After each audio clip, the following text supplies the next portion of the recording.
It was an early, cold March Saturday night on the campus of Fitchburg State University. This wasn't any ordinary Saturday night, for there was a special buzz in the air. Over thousands of fans, families, and students piled into the Wallach Civic Center to witness history. As 25 young individuals on the Fitchburg State men's ice hockey team took the ice with the same dream that every young player has of winning a championship. It is the MASCAC championship game. That same night, that dream became a reality. The Falcons skated their way to glory, winning the MASCAC championship, writing their names in the history books, and breaking a curse by earning their first ever ticket to the NCAA tournament. It was a long journey of fight, push, and perseverance that led this team to a season that will be remembered and never forgotten. You can still hear that crowd, feel that energy. This is their story. They're going to do that. The crowd is jubilant. The crowd thinks they've won. The crowd is singing. But I'm sure that Dean Fuller knows these are going to be the longest 64 seconds of his coaching career.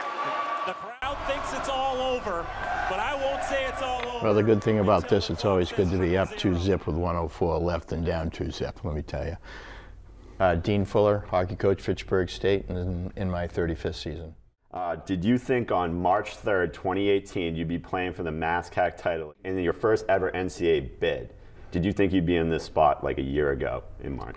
I mean, I go into every season thinking, it's a championship season. I mean, that's the end goal. I mean, everything else is, second place is irrelevant. I mean, we're here to work for a championship. I mean, that's what we're used to at Fitchburg State. And, that was our goal coming into the season. From day one, there was something special about this team. Some of these guys, Victor, Burns, leaders on the defensive side, McGrath in goal, young goalie, some veterans, guys like that, your front line, Figgy coming in as a freshman. Can you tell me, did you think from day one this was your team? Well, I thought that, we had a good talent level.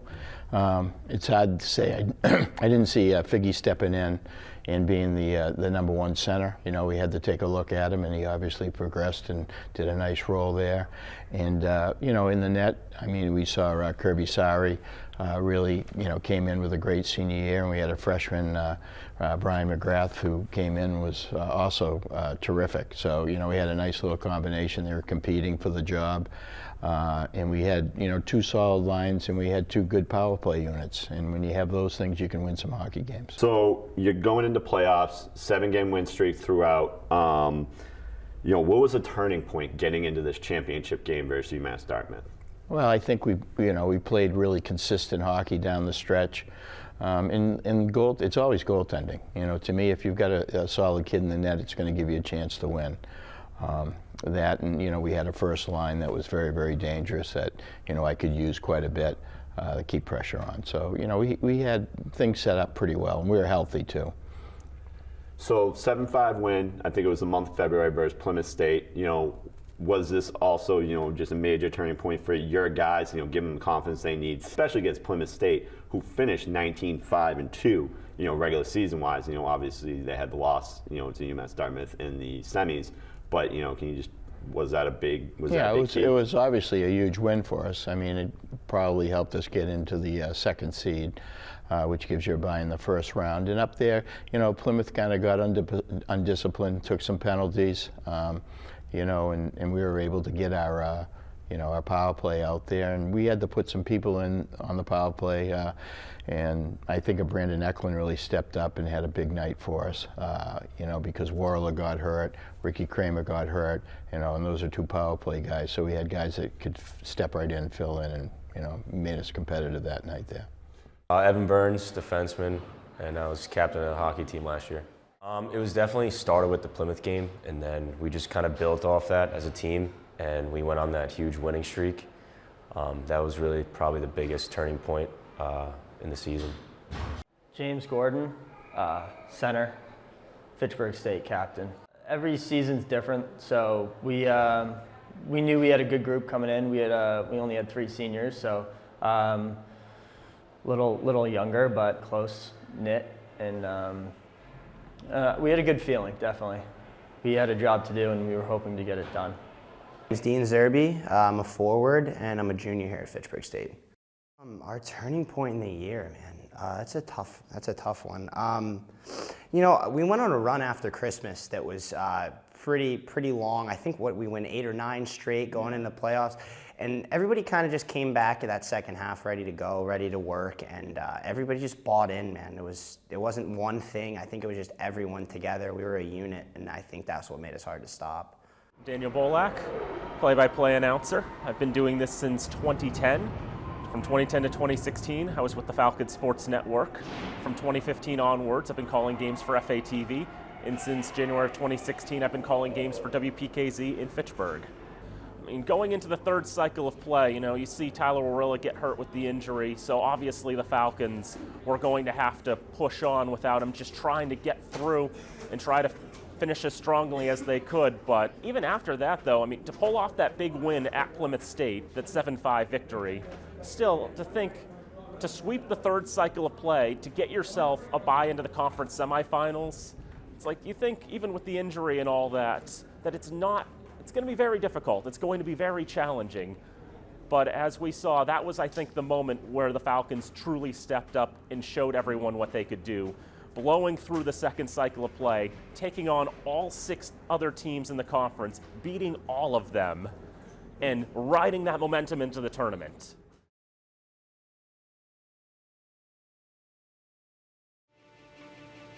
Going right or left to right. It'll be the Vikings going. By Warilla for the Falcons. Tyler Warilla trying to get around 2 Vikings. That's a nifty move, and that's a goal for Sasha Biggie.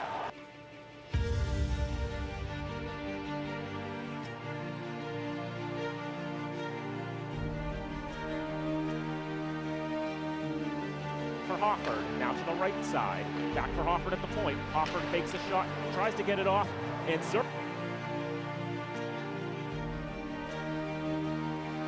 from Hanaway, I don't know yet. The MASCAC championship game in ice hockey has been Plymouth and they're pulling Pucciarelli now. And a great chance on defense after blocking that shot. And a mess going out in front, and it's in the net! Sasha Biggie does it. Gets a one-timer pass to the side-to-side movement. Next up in the neutral zone, has trouble holding on to it. Might be a breakaway. Towards goal, Nakama, save, rebound, score!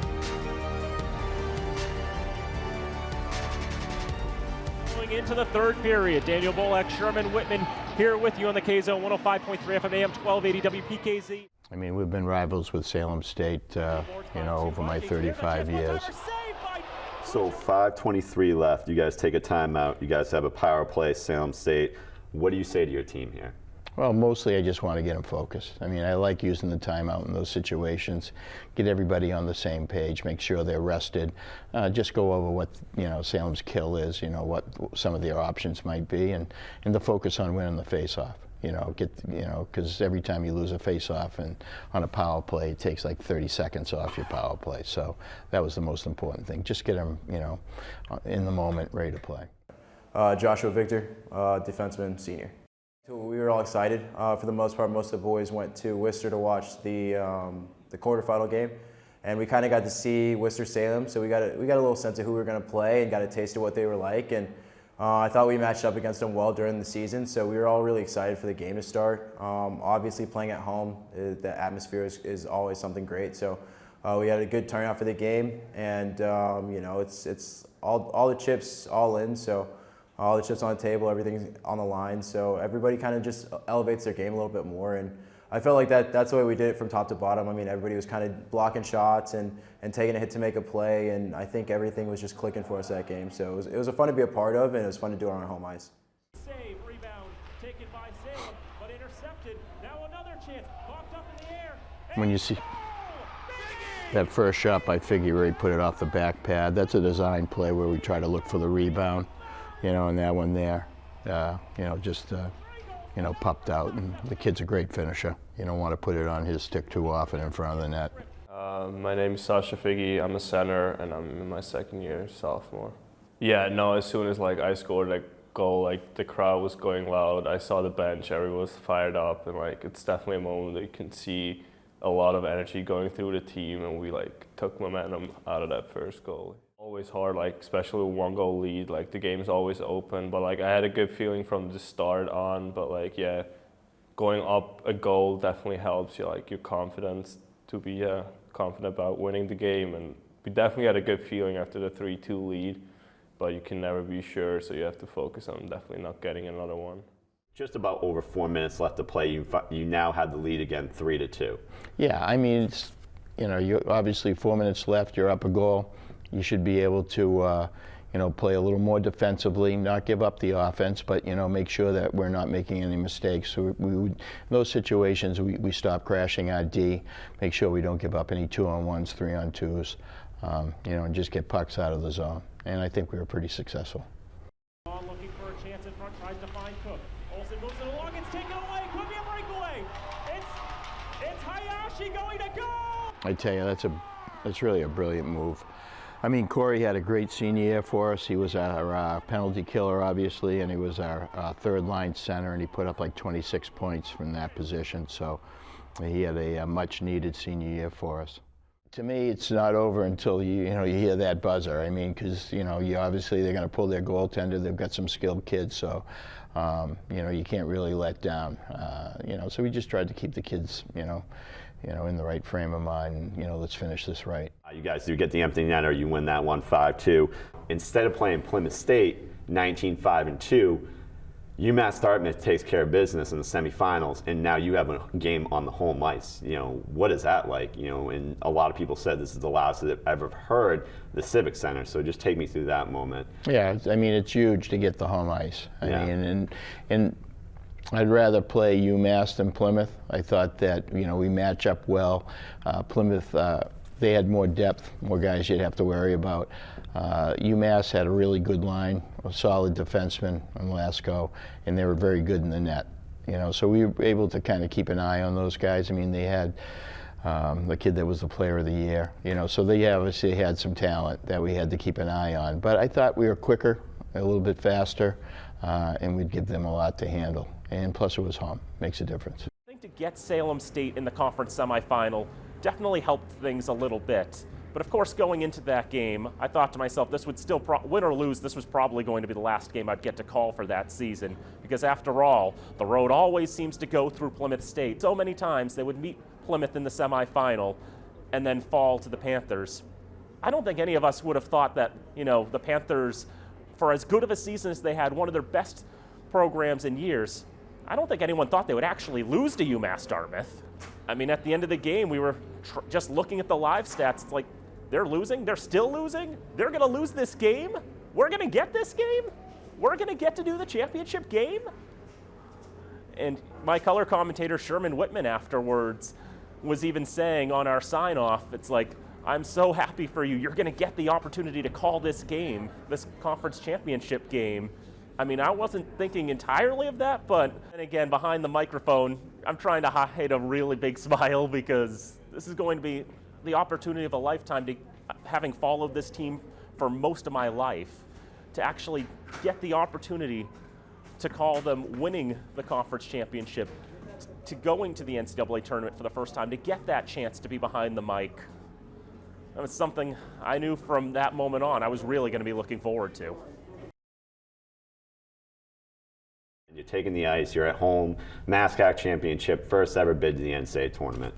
Yeah, mostly just keeping the kids, you know, kids focused, you know, and making sure that our line changes are good, that our shifts are short, that we're focusing on defense, you know, keeping an eye on their top line, you know, and just, you know, making sure the kids are ready to go. And you know what, it was an easy group. I had the great leadership in Burns and Gordon, you know, and we were ready to go that night.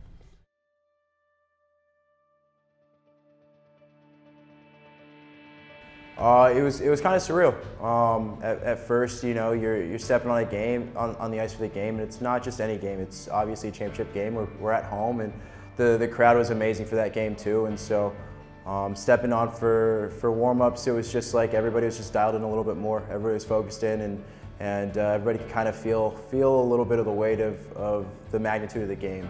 And then stepping on the ice for the lineups and the puck drop was just amazing. The fans came out, they supported us early, and I think it helped out a lot. I mean, you got the kind of first shift jitters out the way, and then after that it was just a normal game. So team-wise, it was even bigger because we felt that freshman year, sophomore year, we were pretty close. We had the talent, but we just kind of fell short both years. So having a championship here was huge, so we knew going into the game that we had a pretty good chance as long as we just came ready to play. So it was a great feeling. Skating on the ice especially, it was basically almost sold out in our eyes. So it was pretty fun, it was special. After 3 years of how every playoff went, it was just a surreal moment of wow, we're playing for the MASCAC title in our own barn. With an electric atmosphere. It definitely couldn't get any better than that. So it was exciting. Everyone just had to just keep their heads straight. And we knew we had a job to do, and everyone did it. It was the easiest game as captain you would ever need. I mean, in that moment, we just got to kind of keep our composure because they do mess up, but always tries to get underneath our skin. That's kind of how they play. So pretty much I just had to tell the guys, just keep your composure, don't let it get to your heads, and just stick to our game plan.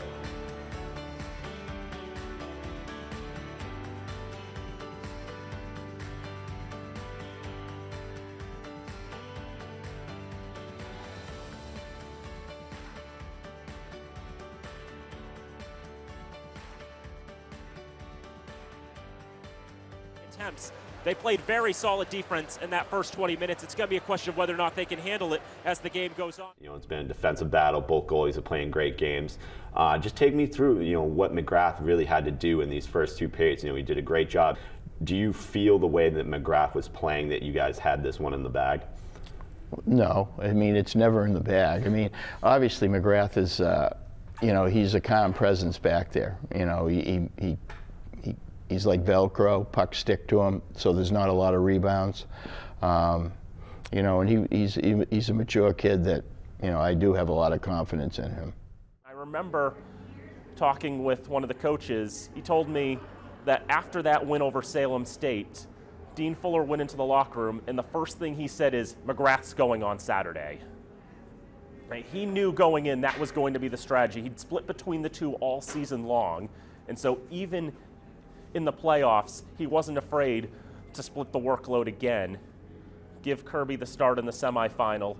He had that 47-save shutout in the double shutout to Salem earlier that year, and then give McGrath the nod in the championship game because he's had all that experience from junior hockey, that he's got the ability to step up when it really mattered. And as we saw, I think he was right. Anyone else couldn't? 48 save shutout in the MASCAC championship game. It had to be Brian McGrath. It all started with, so I was going to originally go to Plymouth, but that didn't work out, so I had nowhere to go at the time. And then my good friend Ty, I knew him since I was 8 or 9, and he talked to Coach Fuller and gave me a call, and it all worked out. Going into it, starting in warm-ups, I felt really good. It was just another game for me, nice and calm, so I like seeing the shots because, I can get in the groove. And I felt good out there. With the glove, and Kirkwood runs into him. I think they're going to call the penalty. Kirkwood tried as hard as he could to pull up. I think McGrath kind of... I had to worry about myself. I couldn't really worry about the other things. So I just stayed in my own head. I said, just keep calm, don't get into it. They're trying to get me off my game. And I just stayed focused. Trying to send it out of the zone. This is going to go to McPherson at the point. McPherson winds, fires, deflected, score! It's Kyle Hillick with the deflection. 3:05 to go in the second, and it's finally a goal for Fitchburg. They lead 1-0. It was an electric atmosphere. Definitely one of the loudest, one of the most buzzing atmospheres I'd ever seen at a game here at the Civic Center. I've always known this building could be loud if you brought a big crowd in. And of course, the Falcons had that power play. It was in the second period.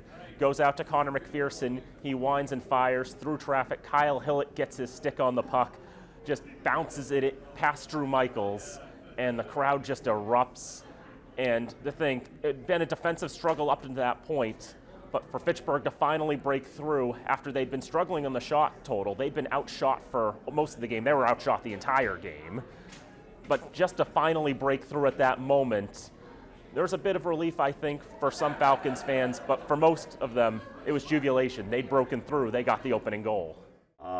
1 period left in the MASCAC championship game. What are you saying to these guys? I mean, you know, it's like I recruit kids that are competitive, you know what I mean? So it's like, to me, it's like there's no magic words you say in the locker room. I mean, you make a few points, you know, you want to make sure they're disciplined. You don't want to be killing penalties, you know, and you just want them to go out and compete. And I think that's the type of kid we try to, you know, recruit here. And so, you know, we just, you didn't have to tell those kids a lot. They know what the score was. They know what they had to do. So it's, you know, really, it's a player's game. You know, once the puck's dropped, it's 5-on-5. You know, and we've got our system, and they've got theirs, and you know, it's just going out and executing and you know, doing the job. Yeah, you don't want the puck in this kid's hands. He's fast. He's led the country, Nick DiNicola, in assists last year, and. You know, like I said, you know, to me, Ty was the best player in the MASCAC last year, and you don't want to put it on his stick in front of the net, and that was obviously a huge goal for us. Personally, they were celebrating in the middle of the ice, and I was celebrating on my own because I kind of knew that was the nail in the coffin for sure. Going up 2-0 in a final is huge, so. I thought it took the wind out of their sail. It was huge. We were super pumped. We felt if we just kind of played some lockdown D the rest of the game, we were good. We were in some good shape. I actually had I won Player of the Year for school. So part of my speech, which I truly believe, is that's kind of more of a team award than it is individually, because assists they come by other people scoring goals. So with Ty, and when Ty got hurt, we had Vicario step in there, and Figgy. They were hot all year, so it was kind of easy for me to be in a position to give them the puck. So I felt that wherever I gave it to them, they were going to be in a spot to score. So it was really all them as well as me. So it was kind of a team thing. So it was good. You're now up 2-0 in the third period. You know, you guys have complete momentum. Crowd's going crazy. Still a lot of pushing and shoving. You know. In this game. So just take me through those emotions of this play. Well, I think it was obviously huge. You know, I mean, you have the puck, you know, Nick led the country in assists last year. You know, and it was in his hands, and you got Tyler breaking in on the right side, who's a great finisher, and, you know, he just, you know, DiNicola just put it right on his stick, and he just finished. You know, so now you're up 2-0. So, you know, the most important thing is, you know, let's not be happy about just being up 2-0. Let's just make sure that we're still ready to compete out there. Keeps ticking now, 65 seconds. Shot on, whistle. I think we might have a penalty. And somebody is hurt. They're calling for the trainer on the Fitchburg side. They're calling for Rebecca Schursnow to come out on the ice. Someone took a big hit in the left side. Dean Zerbe is down. 1:04 left to play also. Zerbe goes down. This happens twice towards the end of the game. McGrath just had his 43rd save. You know, what are you saying to your team here in this whole minute and a half or so? Well, the most important thing is the kids on the right page, and you know, tell them not to take any necessary icings. You know, we like to chip it out, get it over the red. Mostly, you know, let's stay focused and you know, glassing out, keep it simple, and you know, win the game. Bex came over, and it was a hard hit. The kid got me pretty good. But as soon as I got up, you know, she's kind of like, hey, look at the scoreboard, look at the scoreboard. I look up, and there's no time left, and the kid got a 5-minute major. So yeah, it's like, yep, that's why, and kind of had to get it out somehow. So it was awesome. Yeah, you know, absolutely. I just got the goosebumps a little bit. But yeah, it was at that moment, it definitely is when we pretty much realized that we got this game sealed. Yeah. Awesome feeling.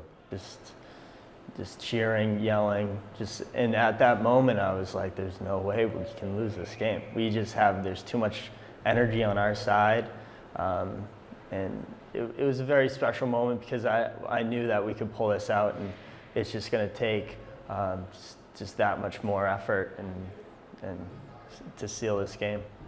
Time will run out for the first time ever. The Falcons will fly on to the NCAA tournament. thinking about it in the final seconds, thinking time will run out, and for the first time ever, the Falcons will fly on to the NCAA tournament.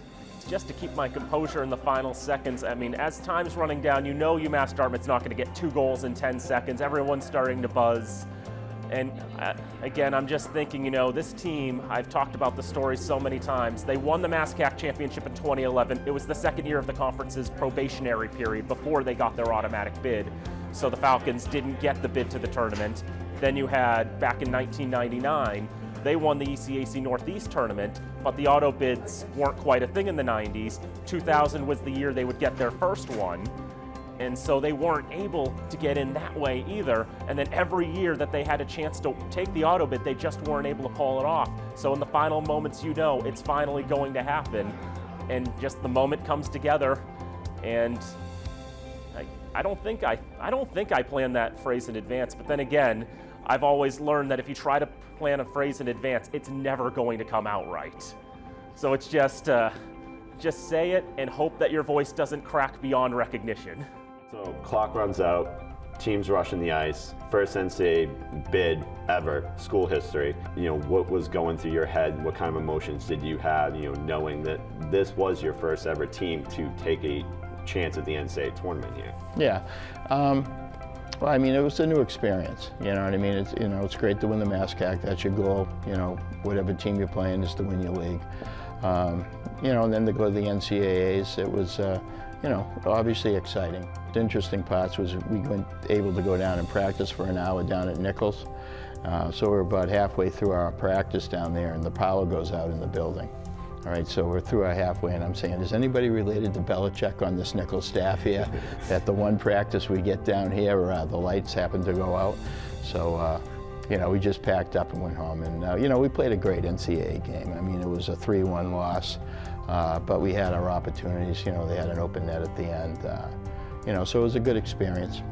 It's very difficult to compare the MASCAC championship game of 2018 for ice hockey to any of the other games I've called, because for ice hockey, I've been following this Fitchburg State ice hockey team since I was a little kid, since the early 2000s, looking up games on college hockey stats the night after because that was the best you could do for following a team.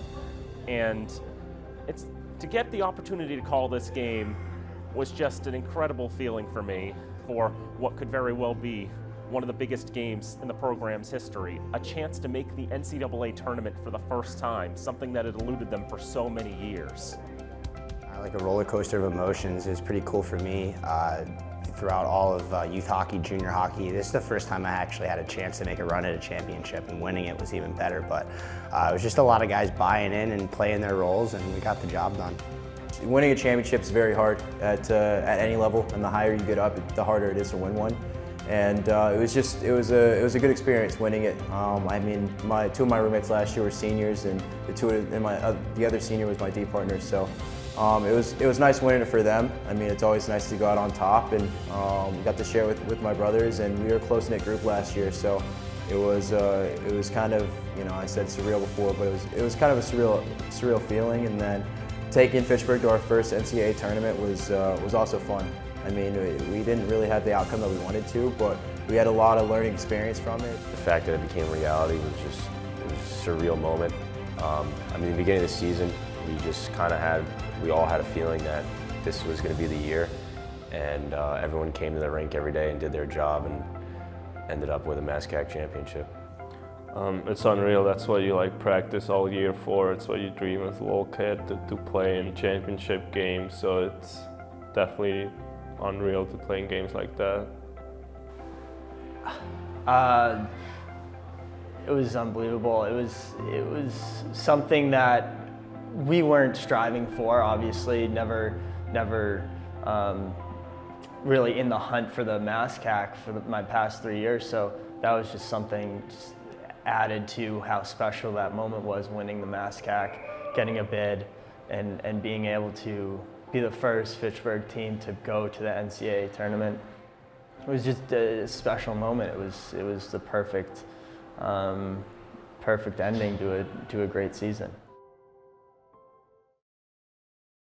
Looking back, seeing like the clips and like the videos of everything, it's honestly awesome because when it happens, you're not really thinking about anything. You're just like, wow, I can't believe I'm here. So it was awesome, something I'll definitely remember forever. It was just an unreal moment.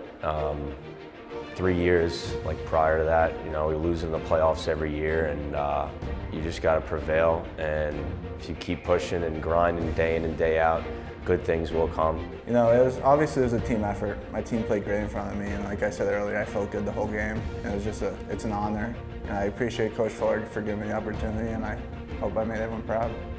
I know everyone that played in that game will remember, never forget that moment, and it's all about memories. That's all we have at the end of the day. So it was just special. It's been great. I love it here. Like, the teammates are great. We have good coaches. The school helps wherever like the school can help. So it's been an awesome experience for me so far, definitely. People that I've met, the teammates that I've had, the coaches that I've had, I mean, everything's been fantastic. And like I said, it's like a close-knit group. We're kind of like a family, so I know that the connections that I've made here, I'll probably take with me for the rest of my life. Cherish every moment, work as hard as you can, because it does come to an end. You never want to have those what-ifs. So just put in the work. It can be a grind sometimes, but it's worth it. Everything you do is worth it. Just thinking about it in the final seconds, thinking time will run out, and for the first time ever, the Falcons will fly on to the NCAA tournament.